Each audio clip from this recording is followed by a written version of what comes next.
Boa noite a todos, sejam todos bem-vindos. Alvenir, Margarete, nosso amigo Henrique, o Henry. Boa noite a todos os outros alunos que estão com a gente e vamos iniciar a nossa apostila, segunda unidade de comércio exterior. Então, unidade 2, a estrutura financeira e o comércio internacional. Nessa unidade, a gente vai ver a estrutura financeira que é responsável pelos movimentos de capitais nas áreas do comércio exterior e os recursos monetários das transações comerciais brasileiras. Então, a gente vai ver mais dentro dessa colocação a estrutura governamental, que é responsável pelas atividades aplicadas no mercado internacional, principalmente os impactos culturais do mercado que podem influenciar nas negociações do mercado também dos países. Como a gente vai ver, é um apanhado do tópico da unidade 1 que a gente viu, e aqui a gente vai dando sequência. Essa unidade está dividida em 4 tópicos, são bem interessantes. Dentro do tópico 1 a gente vai ver os centros financeiros e os capitais internacionais. No tópico 2, o recurso monetário. O 3, a organização administrativa do comércio exterior, principalmente no Brasil. E no tópico 4, as questões culturais comerciais internacional. Esse é um apanhado, então, que a gente vai dar uma olhada, e assim eu vou passando para vocês. Vou aqui trocar, como de costume, a minha tela. E dentro do tópico 1 a gente vai ver os centros financeiros e a movimentação de capitais internacionais. A gente vai ver sobre a estrutura financeira, o comércio internacional e, claro, a movimentação de capitais internacionais. A gente vai seguir pelos conceitos ou os principais centros financeiros internacionais e regionais, como os centros financeiros, que estão aí localizados nas principais cidades comerciais de um país, que buscam investimento de acionistas, de estrangeiros principalmente, de curto e longo prazo, impulsionando a economia do país em torno, para que isso esteja no centro das finanças. Então a gente precisa inspirar confiança nos investidores, para que seja atrativo para eles fazerem o investimento no país, que tem algumas legislações que permitem a liberdade cambial, a troca de moeda, trocas de várias outras ferramentas. O sistema bancário eficiente tem que ter no país para poder fazer essa negociação e também buscar novos investidores com essa proposta, que possa ter um sistema, ou possua um sistema de telecomunicação eficiente, tenha uma estabilidade e a oferta de rentabilidade convincente. Quer dizer, o cara vai investir só se realmente ele achar que tem uma porcentagem atrativa para que ele possa tirar o investimento do país de origem dele e invista em outro, diminuindo ou tentando manter o sigilo bancário e diminuindo a burocracia, principalmente entre esses países, reduzindo os custos operacionais para ficar mais atrativo, que disponha de um lugar com boas instalações e mão de obra qualificada para que ele possa realmente investir, aplicar o seu investimento, seu capital. Então, os investimentos por parte do investidor ou dos investidores, eles estão atrelados às atividades, como as taxas de juros, os riscos, os lucros, investimentos totais. Os estrangeiros que têm aí a melhor taxa de juro em função da capacidade econômica, que acaba tornando mais atrativa para a captação de recursos. Então, esses centros financeiros, que a gente vai chamar eles assim, eles estão distribuídos em todos os continentes e eles atuam hoje 24 horas por dia. Então, você está dormindo, o negócio está funcionando, a venda está ocorrendo, e assim eles vão fazendo toda a movimentação, como os principais centros financeiros mundiais. Como a gente já pode ver aqui a palavra mundiais, não é uma coisa regional, e sim do mundo inteiro. A gente tem os mais conhecidos, como a da Ásia, de Tóquio, Singapura, Hong Kong, Xangai. Também aí na Europa a gente tem aí Milão, Paris, Londres. Já na América do Norte a gente tem Nova York, Chicago, São Francisco,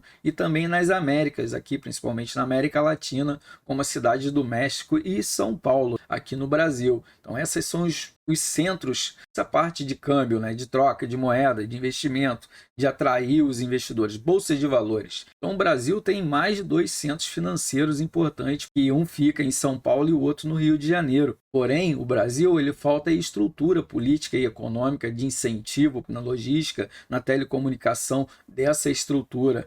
Aqui no Brasil, toda operação financeira internacional é regulamentada pelo Banco Central do Brasil, geralmente. E todos os investimentos estrangeiros, eles devem ser convertidos em reais, para que possa trazer o giro para dentro da economia. E nos outros países não ocorre isso. Por quê? Porque é considerado um paraíso fiscal, então eles aceitam outras moedas. Aqui eu vou trazendo um único, que vai trazer uma colaboração para a gente também, dentro dessa analogia, que ele diz: você sabe o que são paraísos fiscais. Então a gente, pela televisão, pelo que a gente está acostumado, a gente já tem uma noção do que seria. Resumindo, paraísos fiscais, que a gente estava falando, ele possui intenção fiscal ou isenção fiscal para todos os tipos de operações financeiras, a liberdade cambial que não precisa converter para o valor para a moeda vigente do país. Então, no paraíso fiscal, como a gente está nomeando, para abrir uma empresa leva em torno de 24 horas, é hiper simples, sem burocracia nenhuma, então é bem tranquilo do pessoal conseguir abrir e fazer ali as suas transações. Hoje existe aproximadamente 53 países com paraísos fiscais, os mais conhecidos são as Bahamas, Ilha Caimã, Suíça, Mônaco, Luxemburgo, Panamá. Então essas aí são as que mais a galera já está acostumada a fazer esse tipo de transação. E assim a gente vai seguindo nos capitais estrangeiros. O que seria isso, capitais estrangeiros? O capital estrangeiro tem se tornado um dos principais fatores financeiros para a economia ao redor do mundo. Entretanto, dentro dessa visão, a economia das nações e do mundo, elas não podem ser positivos ou negativos, dependendo dos fatores que ocorrem na economia do país. Por exemplo, aqui tem a lei brasileira, né, que vai normatizar, que é ali a Lei 4.131, que define como capital estrangeiro como bens, máquinas, equipamentos, recursos financeiros vindos do exterior ou ainda aplicados nas atividades econômicas. Todos esses englobam dentro desse sistema que está inserido na nossa lei. E os níveis de riscos, eles podem ser classificados em dois critérios: compensatório, que se refere a empréstimos adquiridos pelo governo estrangeiro, claro, e também os autônomos, que têm como destino o mercado, que ele pode ser aplicado de forma empréstimos diretamente nas empresas ou no capital de risco. Como a gente vai vendo, assim, os autônomos têm uma liberdade maior, mas também o risco é maior, né? Esse tipo de investimento ele pode ser em curto ou longo prazo, depende da visão do investidor. Ele pode ser títulos com tempo máximo de 12 meses, que são considerados de grande risco. Também a gente tem as ações, que elas são negociadas nas bolsas de valores nos países, principalmente, que eu citei lá em cima, que possibilitam o investidor recuperar o capital investido em qualquer momento, independente do prazo. Se ele se apertar ou ele achar outro investimento mais rentável, ele pode tirar lá e sim investir em outro local.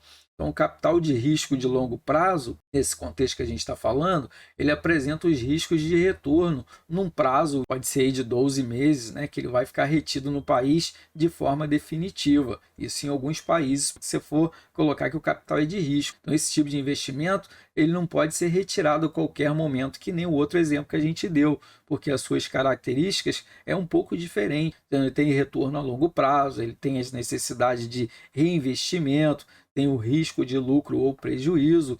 A gente vai vendo, são vários. Assim eu vou trazer para vocês, dentro dessa nossa colocação, uma tabela das principais formas de entrada de capital estrangeiro no Brasil. Então, dentro dessa tabela, a gente consegue visualizar os investimentos em moeda, a conversão do crédito interno, a importação de bens sem cobertura cambial e o mercado de capitais. Quando a gente fala ali de importações de bens sem cobertura cambiais, quer dizer que se a moeda tiver alguma influência de baixar ou diminuir, isso vai junto nesse valor, não tem ali uma segurança que nem nos outros que a gente vai ver.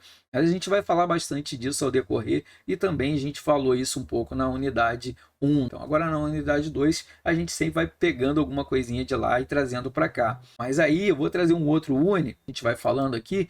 O ideal de capital de risco é investir nos capitais de mercado que forneçam segurança e rentabilidade. É lógico que você vai ter uma rentabilidade menor, mas pelo menos você vai ter uma segurança maior, né? Isso daí já dá uma atratividade e a gente repensa, né, se vale a pena fazer um risco maior ou ter uma segurança. Então, para isso, existem organizações especializadas em avaliar empresas que você queira investir no mercado ou na economia do próprio país. Tem especialistas que fazem isso. Mais conhecidos no mercado são Standard, ou Monday, o Investidor Service, Fish, Hangs, alguma coisa assim. Eu sei que meu inglês é uma meleca, mas a gente tem essas três e vai trazer uma segurança para vocês que eles já estão acostumados a trabalhar com esse tipo de mercado. Então, eles sabem muito bem o que estão fazendo. Então, através de pesquisa, eles atribuem umas notas de classificação para esses países, para as empresas que eles consideram ter uma situação financeira de menos riscos, vamos dizer assim, onde você pode aplicar o seu investimento. Eles não estão te dando garantias total, mas pelo menos uma margem de erro que você vai ter. Mas como que funciona essa margem de erro? Isso eu vou trazer uma tabela para a gente visualizar junto, e aqui vocês conseguem ver quando é muitos As, AAA, mais alta qualidade. Então, isso aqui eu posso fazer um investimento melhor, mas o investimento e o lucro-retorno é menor, porque ela tem mais segurança. Então, o pessoal também cobra mais para isso. Depois a gente tem com um A só, que é qualidade média. Também dá para você investir, só que aí você investiga o tempo da empresa, os parceiros com quem ela já negociou. É claro que vocês vão fazer todo o dever de casa. O B é especulativo, baixa classificação, o rendimento é maior, mas porém você tem já um risco bem maior.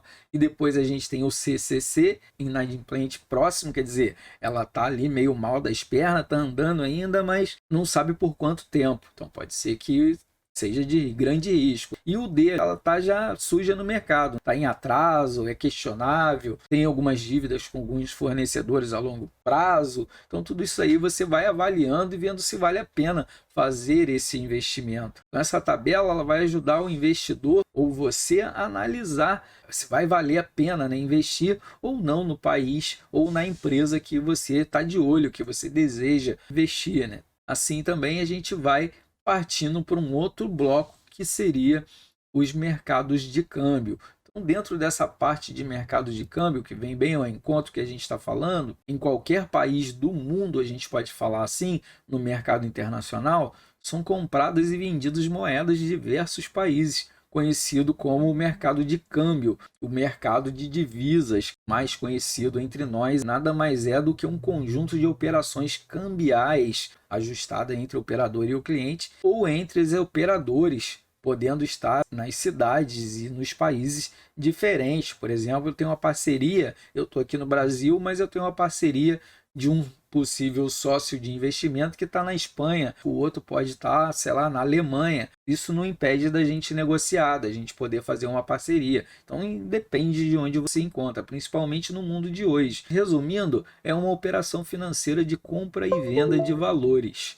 Estou começando a entender um pouco melhor. Dentro desse contexto, temos 5 formas de transações financeiras realizadas pelos mercados de câmbio, como os bancos clientes dentro do país, ou ainda no mesmo país, ou entre bancos diferentes, nada impede, bancos centrais do mesmo país, ou ainda os centrais de país diferentes. Como vocês vão ver, as colocações são variadas, depende de como você tem a sua estratégia, que são formadas pelos bancos centrais, geralmente esses bancos que a gente mencionou em cima aí. Bancos comerciais, importadores, instituições financeiras não bancárias. Elas também podem fazer esse tipo de transação? Claro que sim, a gente vai dissertar lá mais um pouco abaixo, para vocês entenderem um pouquinho. Que elas possuem aí divisões, como a gente está vendo, o câmbio manual, que troca a moeda estrangeira pela nacional, que aí geralmente é utilizada por nós, por turistas, quando a gente faz uma viagem em outro país ou vai visitar o outro país, um intercâmbio. Depois a gente tem o câmbio sacado, que é realizado pelos bancos autorizados, que autorizam o débito da conta para o banqueiro no exterior, a pessoa que está fazendo a negociação. Temos ainda o paralelo, que ele atua com uma compra e venda, porém eles não são autorizados pelos órgãos competentes, tão conhecidos aí, ou muito conhecido, falado como o mercado negro, né? Que a gente já ouviu falar. Talvez a gente nunca negociou nessa plataforma, mas a gente sabe que ela é real, que ela existe. Temos também o primário, que realiza o câmbio com os clientes não bancários nesse contexto aqui, não precisa ter uma conta com aquele banco. Então o banco vai adquirir as dívidas de um exportador e vai vender para um importador, ele vai fazer só o meio da transação. E temos ainda o interbancário. O interbancário é a troca realizada entre os bancos, está dizendo interbancários. E o à vista, claro, né? A partir do contrato entre o vendedor e o comprador, a prazo e que é de 2 dias para saque, para que você possa retirar o seu investimento ou o seu lucro. E o futuro, que é a operação fechada no dia, né? Então aqueles que a gente faz a transação no valor da moeda no dia, paga pelo comprador e o vendedor a longo prazo. Você vai só fazer o fechamento ali do pacote de ações que você vai comprar ou algo assim e vai negociar ela a longo prazo, quantas vezes vocês fizerem o parcelamento. Essas negociações, geralmente, elas são negociadas com base na taxa de câmbio do dia ou conforme foi a transação, que vai definir qual vai ser o valor a ser pago na moeda estrangeira. Ela vai medir qual é o valor externo da moeda nacional e a relação entre os preços das mercadorias e os fatores produtivos dos países, que está ligado na lei e na oferta ou da procura. Isso também vai influenciar muito no valor do produto ou da moeda.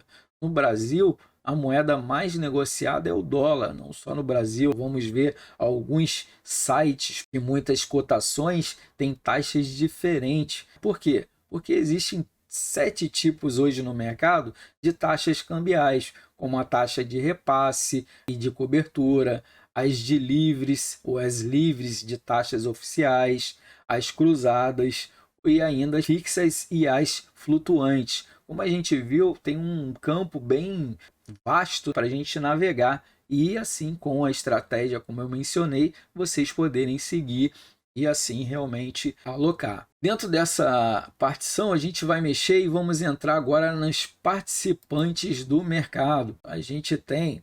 ali está falando o Uni da Zona Livre ali, tá, galera? Então vocês dão uma olhadinha, porque isso vai ajudar vocês a catenar aqui mais ou menos a nossa ideia. Participantes do mercado pode ser dividido em 2 grupos, compradores e vendedores.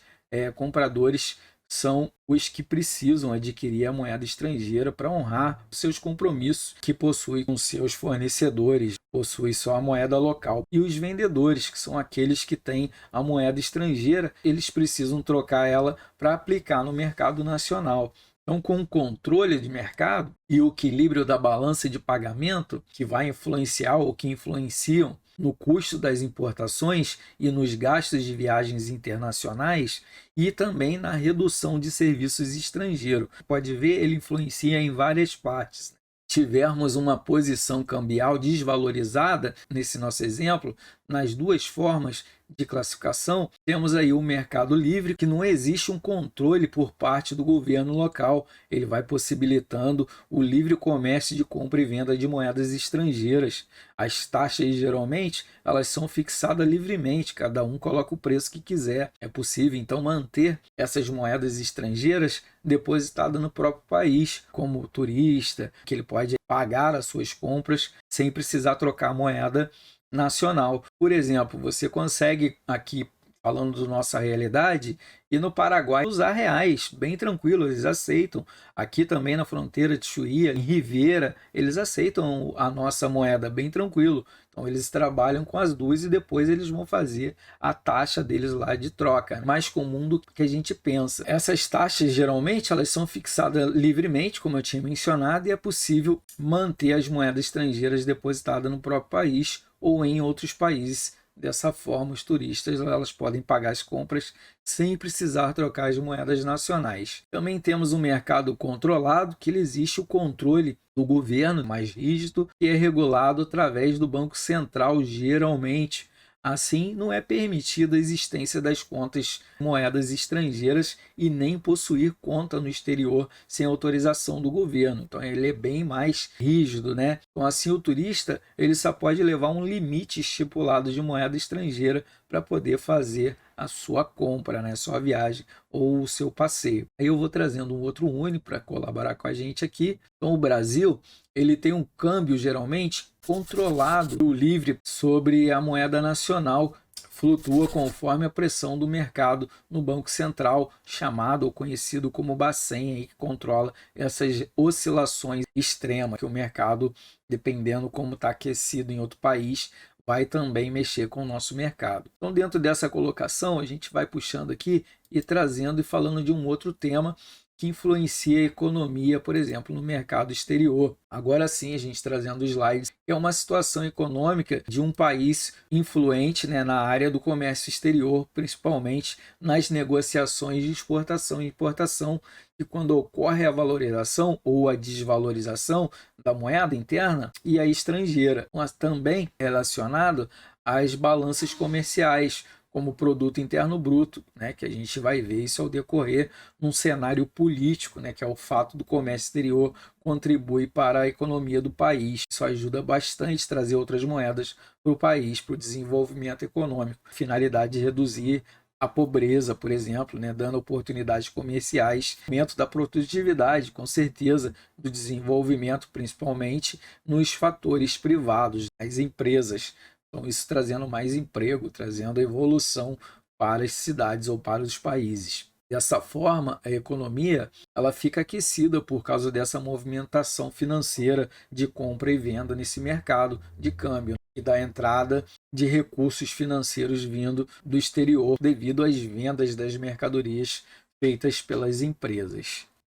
Vai finalizando esse tópico 1 e a gente vai iniciando o tópico 2. Dentro do tópico 2, a gente vai falar um pouquinho dos recursos monetários, onde o comércio exterior brasileiro atua. Então, entre as empresas que precisam de recurso financeiro para financiar as exportações e importações, elas podem recorrer aqui às organizações privadas, governamentais, que disponibilizam para uma linha de crédito diferenciadas para cada tipo de transação.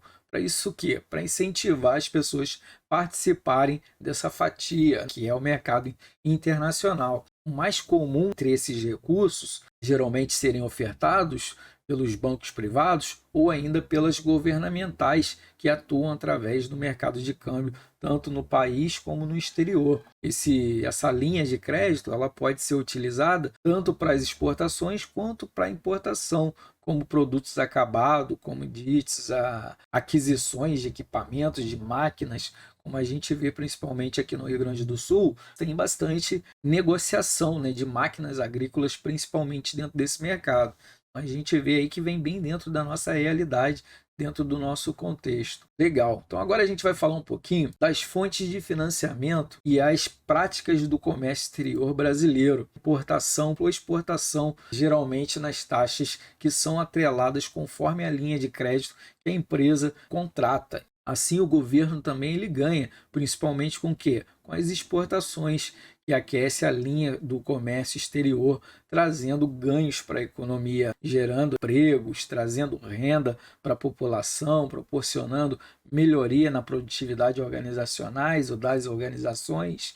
Então essas linhas de crédito, elas são mais conhecidas, os dois bancos que são mais conhecidos aqui dentro desse segmento, os bancos governamentais, que é conhecido como o nosso BNDES, e o Banco do Brasil, que esses dois estão muito presentes dentro dessa linha de crédito. Assim a gente vai trazendo também mais um UNI para colaborar com o nosso pensamento aqui. A gente tem ainda a ACC, que a gente vai começar a chamar pela essa sigla, e essa sigla ela é conhecida como adiantamento sobre contrato de câmbio.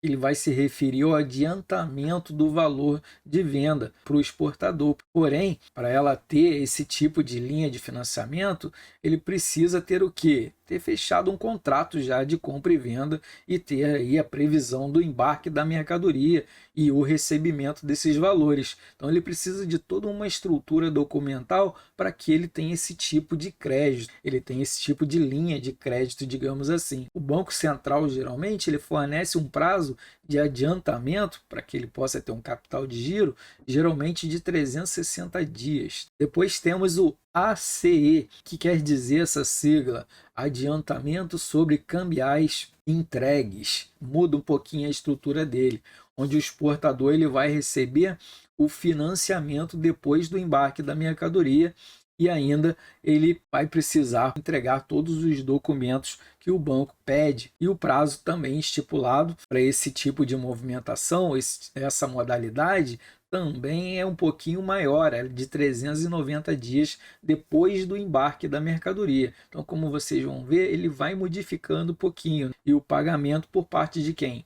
Do importador. Vai modificando cada vez que a gente vai vendo as colocações de opções que o mercado nos oferece. Depois a gente vai ter o PROEX, que é o Programa de Financiamento às Exportações de Bens e Serviços. Ele ajuda o quê? Os exportadores brasileiros a ser mais competitivos nas vendas no mercado externo. Essa modalidade de financiamento, ele tem aí um prazo de pagamento de até 10 anos. Então, como vocês vê, some de vista. E já o Finamex, é muito conhecido no mercado cambial, que traduzindo é o financiamento destinado à exportação de máquinas e equipamentos produzido no Brasil, que é muito comum, principalmente na região sul. Geralmente ele é oferecido por quem? Pelo mesmo banco que a gente tinha citado lá, o BNDES. O Finamex é dividido geralmente em duas partes, que é o pré-embarque, e que seria isso, que é destinado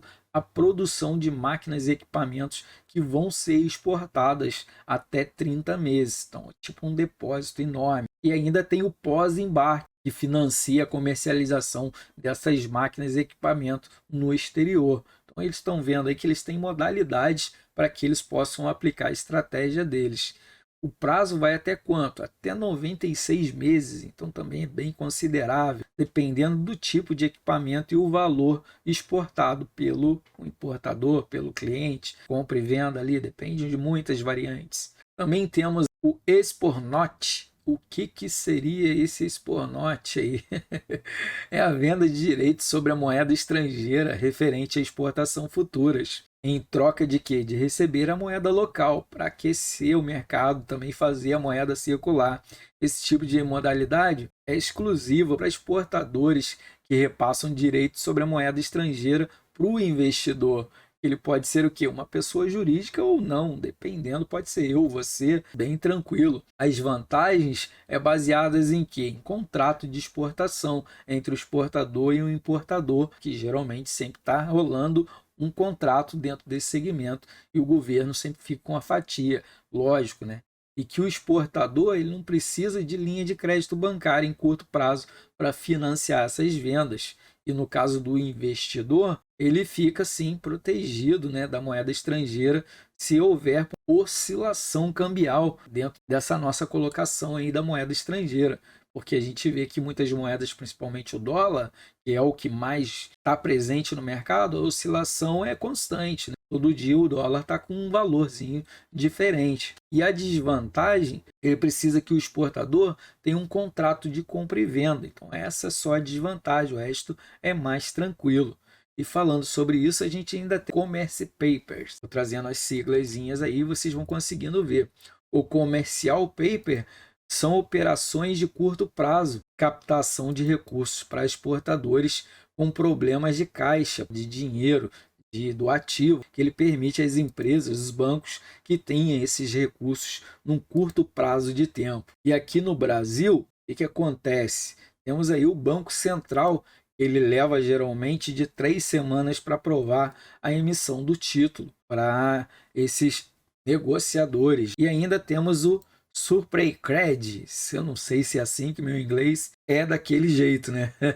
O Surprecred pode dizer que é um financiamento que o banco oferta para o exportador, como o quê? Como um crédito para venda a prazo dos produtos e serviços para o importador.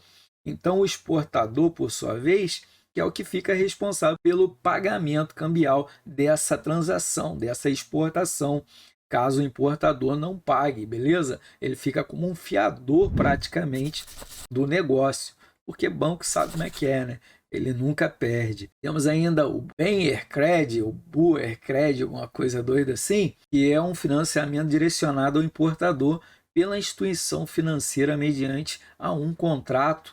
Já nesse caso, o importador ele fica responsável pelo pagamento de exportação. E quase finalizando, a gente tem aí o o câmbio futuro, que nada mais é do que uma contratação de operações de câmbio, troca de moedas, né, para o pagamento de importação e exportação em moeda estrangeira com um prazo superior de 2 dias a partir da data da contratação.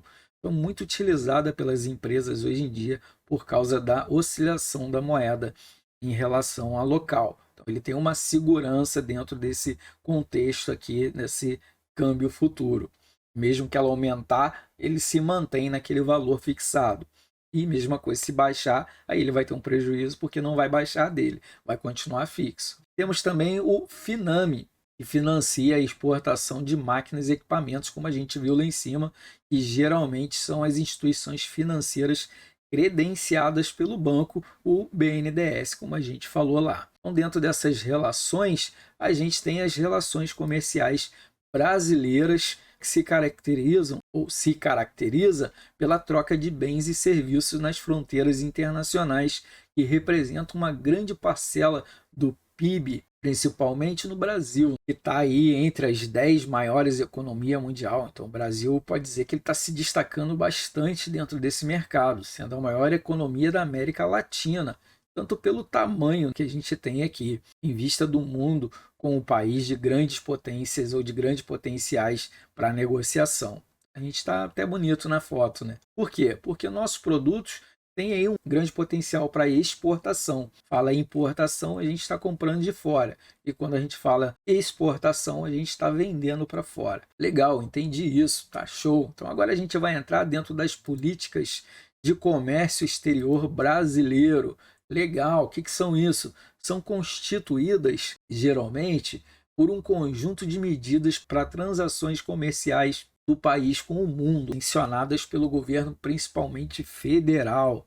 Então, essas políticas comerciais que definem a abertura do mercado com o objetivo de quê? De integração econômica, né? Lógico, conforme os acordos comerciais firmados entre os países. Então, através desse comércio exterior, alguns instrumentos utilizados nessas transações, a gente tem as tarifas, cotas tarifárias, medidas de defesa comercial, subsídios à exportação, barreiras não tarifárias. Tem várias colocações dentro desse ângulo que vai ajudar dentro da sua estratégia. Então, assim, a economia de um país ela está aí ligada diretamente em quê? Na área do comércio exterior, nas exportações, na importação, que vai impactar diretamente na balança comercial, que é responsável pelo quê? Por registrar exportações e importações e, por sua vez, as exportações são contabilizadas como receitas e as importações como despesas. Estou começando a entender um pouquinho melhor desse mercado. Mas nesse cenário, a gente tem dois termos para entender melhor como que é feito essa divisão. A gente tem o superávit, que significa que o país ele teve um resultado maior nas exportações e recebeu mais dinheiro com as vendas. Então, para o país isso é positivo, dos produtos vendidos no exterior. Assim, o saldo da balança comercial ele vai ficar positivo, como a gente pode ver, que ele é bem tranquilo. Mas tem o outro lado, que é o déficit. Então ele não é legal. A própria palavra já está dizendo que significa que o país importou mais. Assim ele fica com uma vazão de valores por causa da compra, né, dos produtos importados. Aí a balança comercial vai ficar com saldo negativo. Mas o que a gente tem que ver aqui para entender dentro desse nosso contexto? Pô, se eu tô vendendo pouco para fora do país e comprando muito do outro país, isso quer dizer o quê? Que a moeda, a economia, ela está se desvaindo. Quer dizer o quê? Eu estou comprando produtos de outros países e a moeda está indo embora. Então a economia está ficando sem circulação. Agora eu tenho que ter um equilíbrio para me conseguir manter os dois e o mercado a economia ficar estável. No Brasil, por exemplo, a gente tem expandido economicamente, implantando aí principalmente reformas estruturais, assim estimulando a área no comércio exterior, principalmente no Mercosul.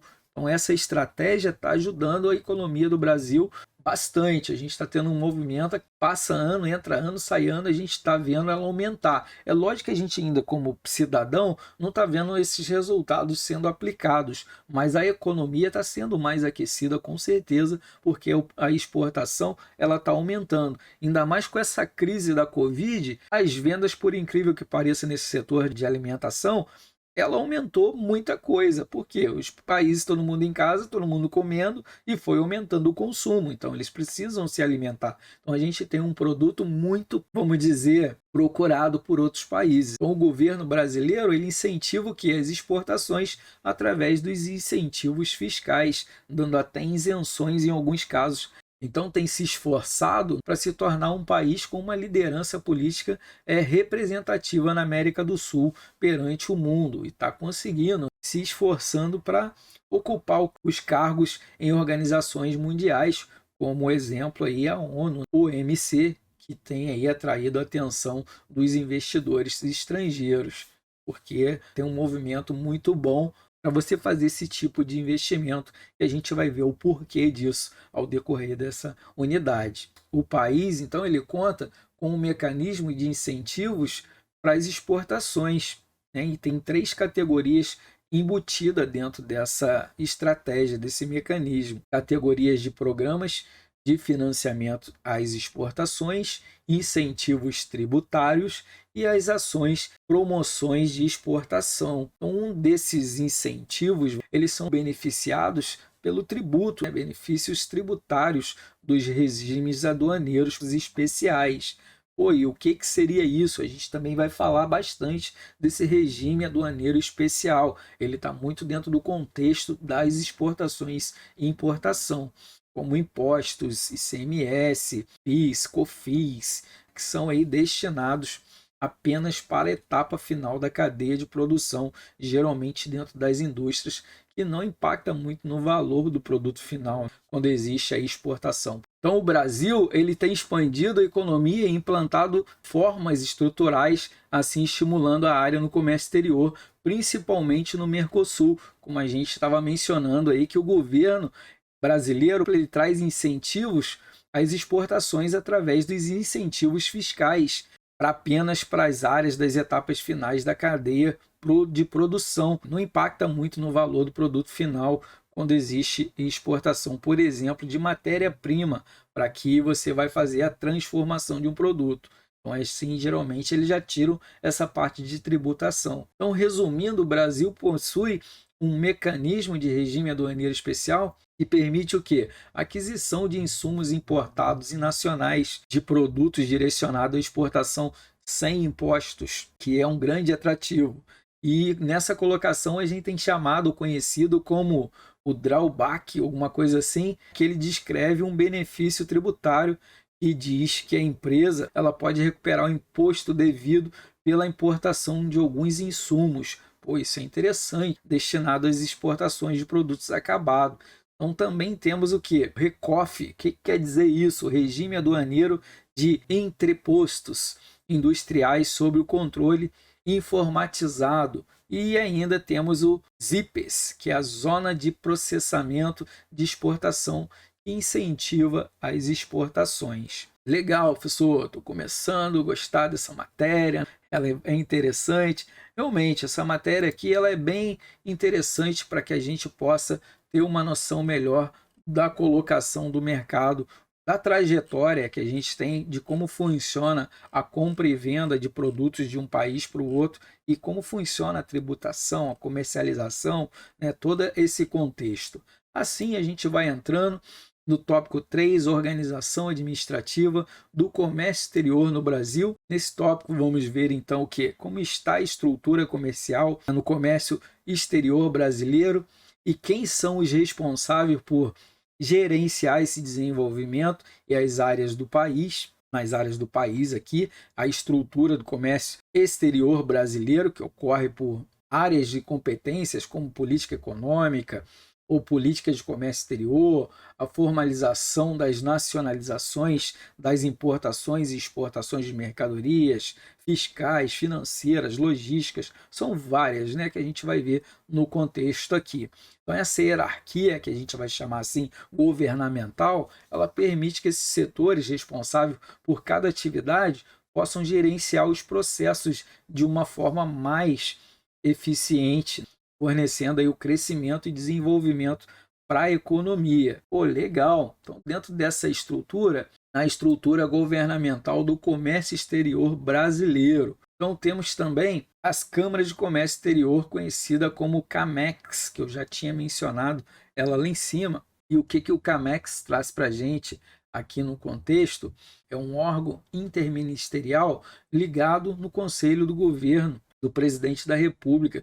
Temos como representabilidade a formulação de decisões, orientações e, claro, né, a implementação de políticas e atividades na área do comércio exterior, como bens, serviços e o turismo, né? A gente vê que são bastante áreas ligadas nesse contexto. Então aqui tem até um negócio aqui no fundo para que vocês possam acompanhar como é essa parte do ministro do Estado do Desenvolvimento. Ela atua na articulação dos órgãos e agências governamentais no âmbito comercial internacional e nas defesas dos interesses do setor produtivo nacional. Então vamos trazer mais alguma coisa para a gente poder visualizando. O pensamento da CAMEX, ela possibilita que o governo brasileiro administre as informações geradas pelas secretarias ligadas aos órgãos, tratando de assuntos como o aumento de competitividade das empresas brasileiras no âmbito geral da modernização do mercado externo, as reduções de custos de produção e também dos produtos fabricados internamente que são direcionados à exportação, temas relacionados a subsídios para exportações. Então, falando dessa COMEX mais uma vez, que ela é composta pelos ministros, secretários, comitês, colegiados. Suas atividades são várias, como a gente vai ver, tem muitos setores. Exemplos aí, o GSEX, que é o Comitê Executivo de Gestão, que ele tem a função de supervisionar e gerenciar todas as barreiras burocráticas nas áreas do comércio exterior. Tem o COFIG, que é o Comitê de Financiamento e Garantia das Exportações. Ele gerencia o programa voltado para impulsionar as exportações, como o Programa de Financiamento de Exportação, o PROFEX, o Fundo de Garantia de Exportação, que é o FGE, e o Fundo Financeiro de Exportação, que é o FFEX. São várias siglas aí que vocês vão ver no decorrer, mas não pira muito cabeção com elas não, que isso geralmente não cai na prova não. Cai a palavra em si e o que para que ela serve. E ainda temos o CONEX, que é o Conselho do Setor Privado, que atua no suporte privado à COMEX, né? Ele é coligado uma na outra. Então ele apresenta estudos e propostas para aperfeiçoamento da política na área. As políticas ali são negociáveis. Trazendo mais uma leitura para vocês aqui, e a gente vai entrando na parte do Ministério das Relações Exteriores. O nosso famoso Itamaraty, o MRE, que também é bem conhecido aí dentro dessa proposta. Então vamos falar que ele está localizado, esse Itamaraty, ele está localizado no Palácio do Itamaraty, lógico, né? Porque dentro desse contexto a gente tem os órgãos de poder executivo responsável pelas políticas externas das relações internacionais brasileiras. Ali tem um endereço eletrônico para quem quer saber mais informações. Então ele está ligado à Presidência da República, beleza? As atividades principais são o quê? Defender os interesses do Brasil no exterior, fazer um marketing externo do país, né, fora, divulgar as oportunidades comerciais no estrangeiro através de quê?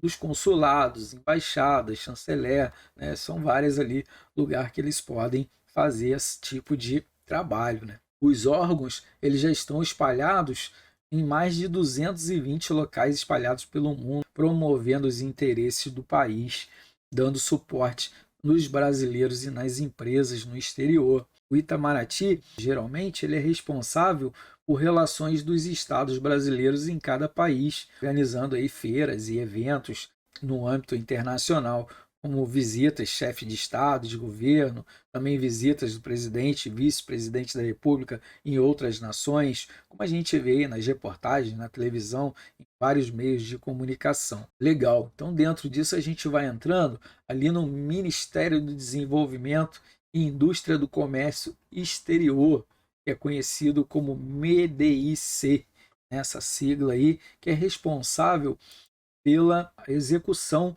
das diretrizes políticas do comércio, exercendo as atividades através da Secretaria e do Comércio Exterior. Beleza? Então aqui a gente vai vendo alguma coisa no fundo aí que vai trazendo, vai complementando a nossa ideia. Então, tendo como missão a execução de políticas públicas, a promoção da competitividade no comércio exterior brasileiro, e no Ministério a gente tem a Superintendência da Zona Franca de Manaus, que é a SUFRAMA, o Instituto Nacional de Propriedade Industrial, o INPE, temos o Instituto de Metrologia, Qualidade e Tecnologia, que é o INMETRO, o Banco Nacional de Desenvolvimento Econômico e Social, que é o BNDES. Então a gente tem vários órgãos colegiados. Também tem as instituições privadas sem fins lucrativos que recebem recursos do Ministério do Desenvolvimento, como o quê? Como as Agências Brasileiras de Desenvolvimento Industriais, ABDI, e também as Agências Brasileiras de Promoção, Exportação e Investimento, APEX, dessa unidade e da outra. Aqui em cima, que vocês podem acessar e saber mais um pouco, conhecer melhor. Então agora a gente vai falar um pouco sobre a Secretaria de Comércio Exterior, CCMEX, que também são subordinados ao Ministério do Desenvolvimento e tem a função de quê? De normatizar, supervisionar, orientar e planejar, controlar e avaliar as atividades do comércio exterior, e ainda tem as participações nas negociações dos acordos comerciais internacionais do governo brasileiro. Para quê? Para promover a cultura exportadora, promover o exame, a similaridade para averiguação dos produtos nacionais,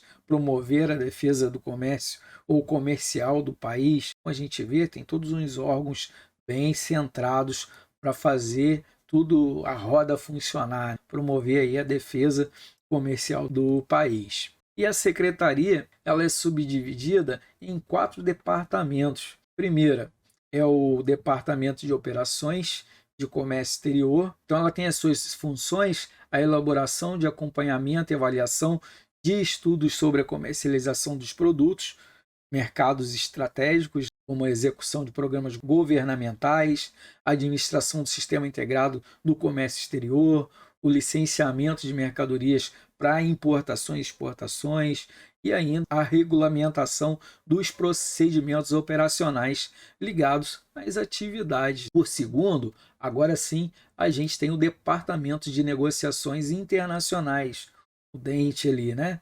Não é um dente não, mas é parecido. Ele fica responsável pelo quê?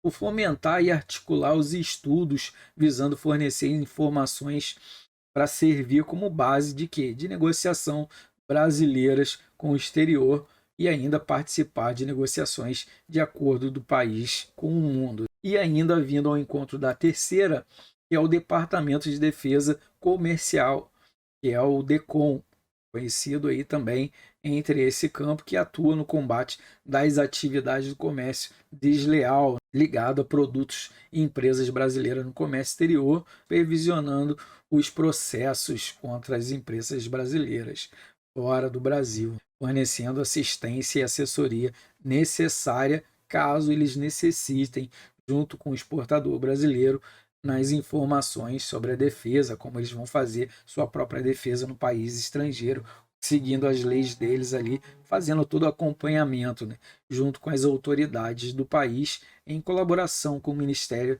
das Receitas Exteriores. E terminou? Não, ainda a gente tem mais uma, a quarta aí, que é o Departamento de Planejamento e Desenvolvimento do Comércio Exterior, que é a DEPLAN, que é responsável pelo acompanhamento dessas políticas, formulando propostas de planejamento e também trazendo desenvolvimento de estudos de mercado, produtos estratégicos para promover a exportação e assim trazendo novas visões de investimento, certo? Aqui a gente tem a competência de DEPLA, que está definida na lei, no decreto. Eu não vou entrar muito dentro desse contexto, mas eu trouxe para vocês, dando uma olhada, dando uma lida, enquanto a gente vai dissertando aí, depois vocês só paralisam o vídeo, lê e continua. E agora a gente vai entrar dentro do contexto da Secretaria da Receita Federal. Pô, isso daqui é interessante porque ele vem muito dentro do encontro do que a gente tem aqui no mercado brasileiro. Então aqui o que ela faz? Ela tem os órgãos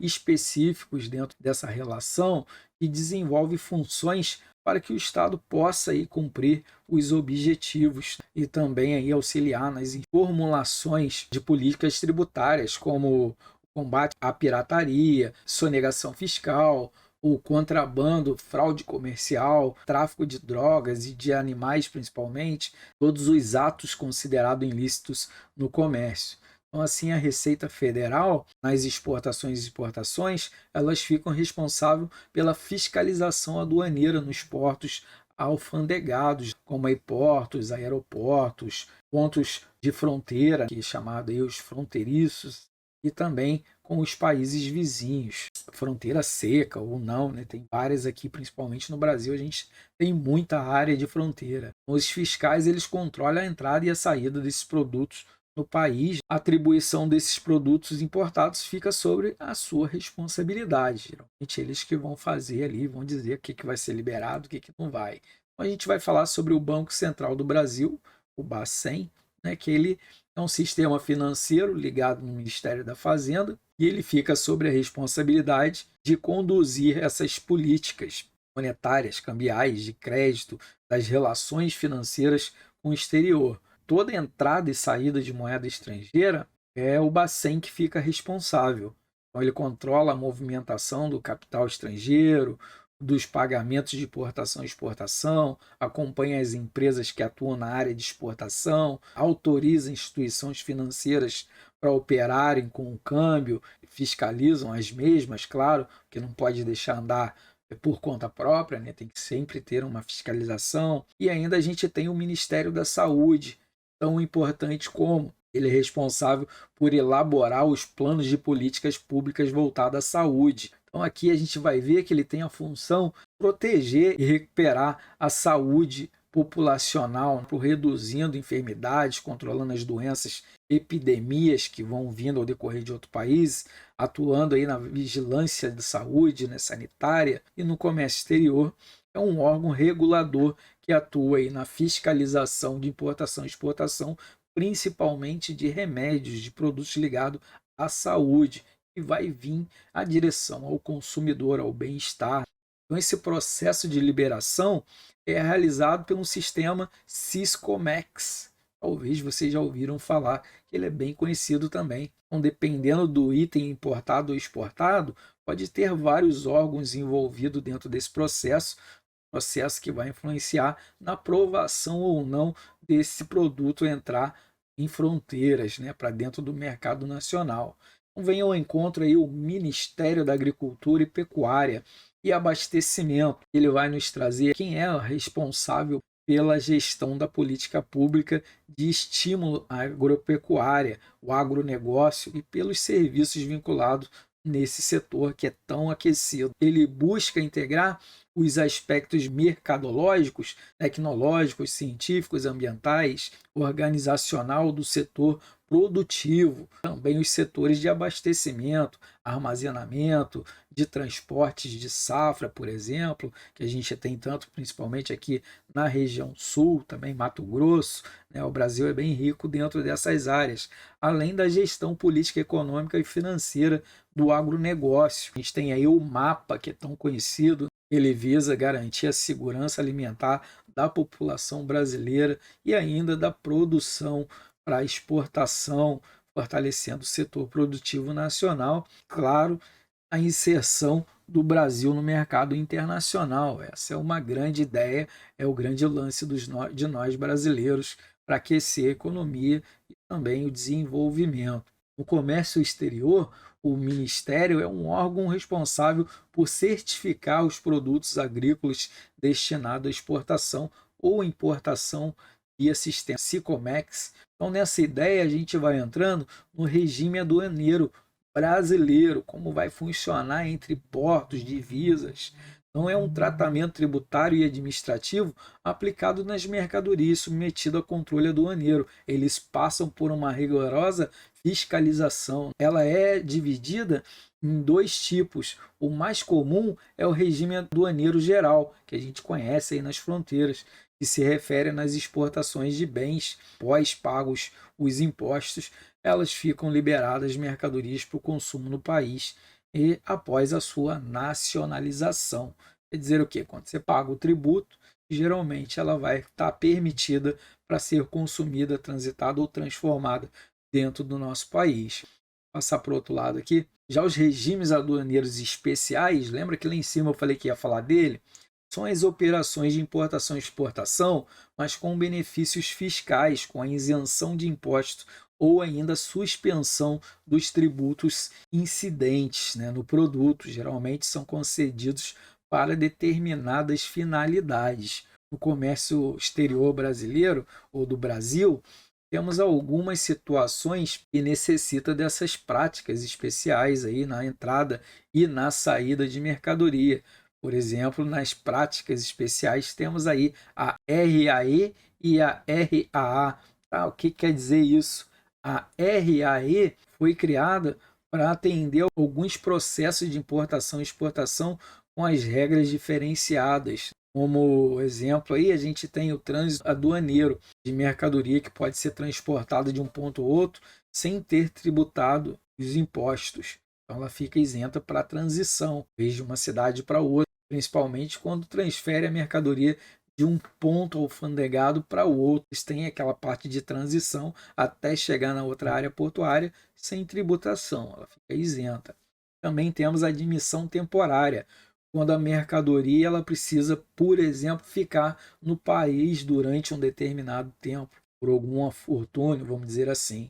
E a gente tem também o entrepostos aduaneiro, que ele vai permitir que a mercadoria fique armazenada em um determinado armazém sob o controle fiscal, né? Onde vai ter alguém ali constantemente fiscalizando esse produto. Pode ter um certo valor considerado embarcado nele. Temos também o entreposto industrial sobre os informatizados, o RECOF, que ele vai permitir que a empresa importa produtos manufaturados com ou sem coberturas cambiais. Também temos as exportações temporárias, que ela vai permitir a exportação do produto por um determinado tempo, com a suspensão de pagamento do imposto durante os dois processos, né? Retirada como de aceite, depósito aduaneiro de distribuições, o TED, né? Que ele permite as mercadorias estrangeiras importadas sem cobertura cambial, que a gente deu uma olhada lá em cima para o consumo. O regime aduaneiro especial, né? Que é o que a gente está trazendo aqui, que é a importação de insumos destinados à industrialização por encomendas, que é conhecido como RECON, aí, ele permite as importações de insumos industrializados para que você possa já fazer uma montagem de um chassi de um carro, carroceria, peças, componentes e acessórios com a suspensão de impostos. E trata da importação e importação destinada à pesquisa de petróleo e gás. E temos o REPEX, que é a importação de petróleo bruto para fins de importações no mesmo estado em que foram importados. A gente vê, tem muita coisa, né, galera? Temos o despacho aduaneiro expresso, é chamado aí de linha azul. Ele permite a redução do tempo de liberação de mercadoria para as empresas que operam no comércio exterior. E ainda temos no regime aduaneiro atípicos, né, que foram criados com a intenção de quê? De atender as necessidades econômicas ligadas ao comércio exterior. Aí nela a gente tem também a loja franca, que é conhecida aí Zona Franca, mas aqui ele traz como loja franca, que ela permite a comercialização de produtos nacionais importados em portos, aeroportos alfandegados, passageiros em viagens internacionais sem tributar. Beleza? Temos os depósitos especiais alfandegados, DA, destinados a atender às necessidades de transporte aéreo. Temos ainda depósito afiançado, o DAF, que permite a estocagem com suspensão de impostos, materiais importados, destinado à manutenção de reparo de embarcações como aeronaves, rios e outros transportes. Depósito franco permite aí as mercadorias ficarem armazenadas em um recinto alfandegado, determinado tempo. Os depósitos alfandegados certificados, que é o DAC, ele permite as mercadorias exportadas para efeitos fiscais, creditícios, cambiais, mercadorias nacionais depositadas no recinto alfandegado ou ainda vendidas para o exterior. Estão quase terminando. A Zona Franca de Manaus, tão conhecida, é uma área livre de comércio também, para a indústria, para o comércio, para agropecuário, com a intenção de quê? De criar uma condição econômica para o desenvolvimento dessa região. A gente precisa. E temos aí as zonas de processamento e de exportação, que foi criada com a intenção de quê? De reduzir o desequilíbrio regionais aí e fortalecer os balanços de pagamento com a difusão tecnológica e o desenvolvimento econômico e social do país. E as áreas livres do comércio, que têm a finalidade de promover o desenvolvimento, principalmente na região norte do país, fortalecendo a relação com os países em seu entorno, né, os países vizinhos. Então, assim, a gente pode dizer que o território aduaneiro brasileiro, ele é todo o território nacional praticamente, uma zona primária que abrange a área terrestre aquática, né, nos portos e nos aeroportos, fronteiras alfandegadas. Já a zona secundária, ela corresponde ao restante do território aduaneiro, como águas territoriais e os espaços aéreos. Então, como a gente vê, ela é bem vasta. Mas resumindo toda essa parafernália que a gente falou até agora, a área alfandegada é todo o espaço de movimentação de mercadoria ligado ao exterior que esteja sob a fiscalização da polícia tributária ou mesmo sanitária. Todas que abrangem essa área, eles estão alocados nesse segmento. Assim ficou mais claro. Ah, mas por que você não falou isso direto? Eu gosto de detalhar bastante, porque fica mais fácil quando você ouve uma vez, o que é DAF? Aí eu começo a entender porque o professor deu uma pincelada no contexto e assim vai trazendo de novo para o seu raciocínio. Então agora a gente vai entrar no tópico 4, tá, meu povo? Ele vai tratar de quê? Trouxe mais um Uni aqui também, ele vai trazendo outro endereço eletrônico do portal Sicomex. É muito interessante, dá uma olhada para que vocês possam entender um pouquinho dessa área portuária e também de fiscalização da Receita Federal. Eu já visitei aqui o do Rio Grande do Sul, que é lá no Porto de Rio Grande. Pô, massa demais. Fui lá tirar umas peças que ficaram presas lá de um avião e eu trabalhava com essa parte de trâmite, fazia a tradução de mercadorias, e eu fui lá para poder liberar esses equipamentos do avião, né? Então foi bem interessante, gostei bastante e achei uma área fantástica. Mas seguindo aí, agora a gente vai entrar no tópico 4, tá? Que é questões culturais, impacto no comércio internacional.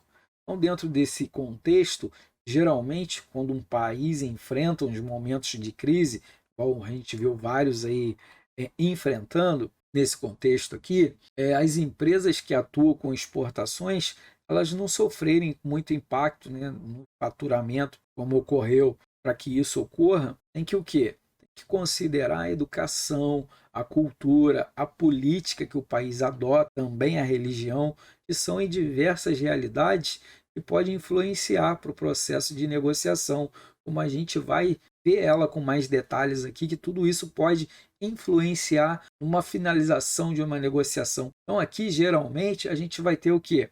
A generalidade do comércio exterior nas culturas, o que ela pode ser influenciada, o que ela pode impedir a negociação. Então a gente vai ver que no mercado interno tem aí características diferentes do mercado interno, né? Exemplo é o nosso mercado brasileiro, que não tem restrição às cores das embalagens dos produtos. Em alguns países, as embalagens, se elas tiverem uma que não agrade, por exemplo, por causa das crenças, da cultura do país, a aceitação do produto no mercado pode ser rejeitada, que pode significar alguma coisa diferenciada, sei lá, aquela cor pode dizer uma outra coisa que o país não aceite, né? As organizações, elas podem recorrer aos órgãos governamentais ou às empresas privadas especializadas para analisar a peculiaridade do mercado externo que a empresa pretende atuar.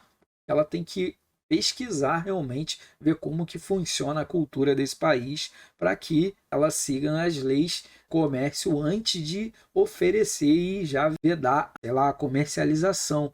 É comum que os produtos importados façam uma adaptação para o mercado de destino, como embalagem, a composição, forma de promoção aí de distribuição ou mesmo de preço, ligado à cultura e ao mercado-alvo que ela pretende atuar. A gente vai ver que tem várias empresas que têm essa estratégia, como aí a Benetton, a Nike, a Nestlé, o McDonald's, a Toyota, a Coca-Cola, todas essas multinacionais têm essa estratégia quando elas vão entrar num país ou pretendem. Ela faz o dever de casa, faz a pesquisa, contrata profissionais para ver qual é a realidade e o que tem que ser modificado dentro dessa logística para poder entrar no país. Então eles realizam uns estudos, o estudo para conhecer melhor a cultura e os costumes do local, onde eles pretendem estabelecer aí para garantir o sucesso da comercialização. Trazendo o Uni também com outro endereço eletrônico que vai trazer bastante benefício para vocês aqui em cima,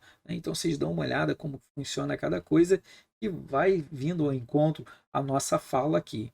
Então, dentro desse contexto, podemos identificar 3 tipos de perfil de empresa: as que optam pelos produtos e as necessidades do mercado, as que oferecem apenas um produto padronizado, forçando o mercado a se adaptar ao seu produto, que não é muito funcional, as que fazem o meio termo, vai depender muito, né? De alguns países ela vai conseguir entrar, outras não.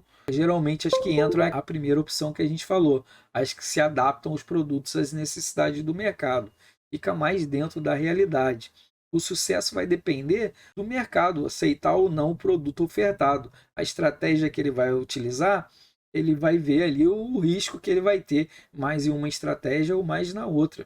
Tudo vai depender do acordo com algumas características específicas de exigência do país, que vai aí definir o mercado. Exemplo: mercado primitivo, onde a economia é movida pela produção agrícola, níveis básicos de industrialização. A renda per capita é um pouco baixa. Tem a grande maioria aí vive da agricultura. Temos um mercado subdesenvolvido, que são países com grandes riquezas naturais, que expõem os recursos em grandes volumes, e a demanda é direcionada à importação de equipamentos, materiais de transporte ou ainda serviços especializados. E temos um mercado semi-industrializado, que geralmente são países que têm uma economia pouco avançada. Já os mercados industrializados, aí tem uma economia mais avançada, né? Além de desenvolver produtos e serviços, eles possuem uma capacidade de renda muito atrativa para o consumo, né, de todos os outros países. Então, dinheiro traz dinheiro, né? E ainda temos os mercados em desenvolvimento, que tem uma diversificação de ramos de atuação que garante aí o retorno de uma renda mais elevada, de um capital de giro maior, um passivo mais considerado, aumentando a oferta de emprego, a expansão do mercado e também a comercialização no mercado interno. Então, para ter sucesso dentro desse contexto, dessas opções, é preciso analisar o que? Os fatores que vão impactar na negociação e na comercialização dos produtos. Agora a gente vai ver os impactos culturais nas relações comerciais entre os países. Para nós aqui, brasileiros, conhecer melhor a cultura, os hábitos, os jeitos de negociação dos outros países é importantíssimo, fundamental para que a gente consiga ter uma participação, uma fatia no mercado. Então podemos dizer, dentro dessa colocação, falar um pouco sobre o tempo. Pode dizer que é o cumprimento dos horários e os prazos que tanto a gente dá valor, não só no Brasil, mas principalmente em vários outros países. É de extrema importância. Já os atrasos, eles são considerados a falta de educação em alguns países. Realmente, ficar esperando não eras, né? Não pode influenciar negativamente a imagem que a empresa quer passar para o mundo, né, diante do mercado, se ela vai fazer uma negociação e fica dentro dessa colocação aqui. Então vamos falar um pouquinho do protocolo de cumprimento, cordialidade, né, entre os povos, entre os países, como que funciona cada um deles. Então a gente tem aí o protocolo de formalidade, ele deve ser observado para quem pretende atuar no mercado externo. Então a gente deve ficar aí atento, né, dentro dessa colocação, na forma correta de cumprimentar o cliente, né, demonstrar o respeito por sua cultura e ainda prevenir situações de desrespeito. Exemplo, a maioria desses costumes dos países, principalmente nos países orientais, não tem o costume aí de contato físico no cumprimento. Chega lá um brasileiro, vai chegar abraçando o cara, dando 3 beijinhos na mulher do cara, e o cara já vai mandar ele ir para a forca, né? Então por aí vocês tiram. Tem que ter uma colocação diferente, você tem que entender a cultura deles antes de tentar qualquer coisa. Vamos falando das imagens, ter cuidado com as cores, né? As imagens ali, as marcas internacionais, porque esses detalhes eles podem impactar na aceitação do produto em si, gerando estragos na negociação, porque não foi visto com carinho essa colocação. O idioma, por exemplo, o mercado internacional, ele é estabelecido de 2 idiomas, geralmente o espanhol, que é utilizado aí pela colonização espanhola e entre os países latinos, e o inglês para o resto do mundo, a língua oficial. A gente ainda tem o mandarim também, que não entrou aqui nesse contexto, mas ele também, para a parte comercial, ele é muito elevado, né? E regiões que tem aí as religiões, com os pontos que provoca aí grandes discussões profissionais que eles devem respeitar a exigência dos seus clientes. Tem alguns que têm até uma burocracia. Conhecer a similaridade, as diferenças proporcionando uma vantagem competitiva nos negócios. E agora a gente vai trazendo um pouquinho para cá, nessa países com disposições peculiares. Aqui a gente tem alguns países que possuem aí características diferentes daqui do Brasil, né? Por exemplo, aqui a gente tem a China, que tem aí o costume diferente dos nossos. Uma negociação não existe contato físico nem o aperto de mão, é diferenciado, como a gente tinha falado, e as visitas comerciais elas devem ser agendada com antecedência, além de que de encaminhada uma programação sobre a intenção da visita ao país. Você não chega lá simplesmente com a malinha querendo visitar vários clientes sem antes ter seu percurso, né? Outro ponto da cultura é a paciência. A negociação ele pode ser demorada pra caramba. Só depois de todos os pontos importantes estejam bem alinhados entre os negociadores que vai aí ser decidido se eles vão negociar ou não com um cara que vem negociar lá com o país. E aí a gente tem o que? Os Estados Unidos, que também é pouco não, já é bem diferente dentro desse contexto dos chineses. Para eles, o tempo é dinheiro, né? Então eles atrasos e horários nas reuniões demonstram falta de profissionalismo mesmo, né? Eles são muito competitivos, eles são muito industrializados, eles são muito do comércio. Então, os prazos eles devem ser cumpridos e entregue aí as propostas comerciais, mercadorias, resposta por e-mail, tudo meio junto. O contato físico deve ser evitado também, porém tem as representações ali que servem de posição hierárquica, né, dentro desse contexto dos empresários americanos. Quem é grandão fala com grandão. Quem é pequeno continua com pequeno dentro do contexto aqui. Eles não gostam muito de misturar as estações. Eles não gostam de rezar para um santo. Eles vão direto para Cristo. E assim vai, né? Num contexto popular aqui. Então, os americanos, geralmente, eles costumam utilizar o horário do café da manhã para fechar negócio. Logo de manhã cedo já se reúne ali no boteco lá. Não é assim, né? Mas numa reunião do café da manhã para que eles possam fechar o negócio. A comunicação geralmente tem que ser o quê? Tem que ser bem clara e bem direta. Nada de enrolação de linguiça, não. Ser bem direto no objetivo para que eles não percam o tempo dele, né? Para negociar com as empresas, os norte-americanos geralmente eles precisam ter no mínimo aí um inglês, né, intermediário para que você possa trocar uma ideia com eles. É lógico que eles também falam outras línguas, mas eles geralmente gostam de manter o idioma deles. Já é uma dica aí. Agora a gente vai falar um pouco dos árabes. É um pouco diferente também, porém a diferença dele é uma diferença semelhante até a nossa um pouco. Se não negocia, tem um ditado que ele diz ali, se não se negocia de forma rentável, não se negociará durante muito tempo. Isso quer dizer o quê? Se não tiver lucro, você vai negociar comigo uma vez só. Depois tu esquece que nunca mais eu faço negócio com você. A ideia deles é bem mais estruturada. Então é seguido por o quê? Por muitos empresários dessa cultura. Eles geralmente não realizam essa reunião com poucas pessoas. Esses países árabes, eles possuem um contraponto de ganhos para ambos os lados. Caso contrário, eles não vão fechar negócio. Tem que ser um negócio que fique bom para os dois lados. Nada de um sair na vantagem e o outro não. A não ser se for eles, né? É lógico. Saber falar a língua deles é um ponto positivo nas negociações. Geralmente os árabes têm influência aí no inglês, no francês, no espanhol, que pode facilitar nas negociações. A cultura deles é muito forte referente a isso. E é claro que a gente não pode deixar de fora o nosso Japão aí, né? O que o japonês traz aí? Eu coloquei China ali, mas acho que era Japão. Mas agora deixa a China mesmo. E tem as características de cortesia, tecnologia e a paciência, né?